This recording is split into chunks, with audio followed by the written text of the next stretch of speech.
తమ పిల్లల్ని హీరోలు చేయడానికి తండ్రులు చివరి వరకు విల్లన్లుగానే ఉండి వెళ్ళిపోతున్నారు.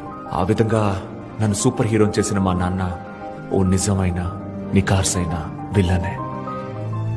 అసలు మీ నాన్న గురించి నీకేం తెలుసు? నిన్ను మొట్టమొదటిసారి ఇలా చేతుల్లోకి తీసుకున్నప్పుడు ఆ దేవుణ్ణి ఏం వేడుకున్నారో తెలుసా? నాకొచ్చే సంతోషాలన్నిటినీ వీడికిచ్చే, వీడికొచ్చే కష్టాలన్నిటినీ నాకిచ్చే దేవుడా. నువ్వు చూసిందల్లా అది కావాలి ఇది కావాలని అడుగుతావు. అక్కడ నీ మీద కసురుకుని లోపలికొచ్చి నా బిడ్డ అడగగానే వాడిని వెంటనే ఎత్తుకుని కొట్టుకు తీసుకుని కొనివ్వాలనిపించింది. కానీ చేతిలో డబ్బులు లేవే. నీకు ఆస్తులు లేకున్నా అప్పులు అంటకట్టకూడదని ముందే అప్పులన్నీ తీర్చేశారు.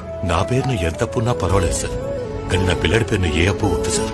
భవానీ, ఎవడైతే వాడి లక్ష్యం కోసం కష్టపడాలని నిర్ణయించుకుంటాడో వాడు తప్పకుండా గెలుస్తాడే. నా బిడ్డ లక్ష్యంలో ఒక్కడే.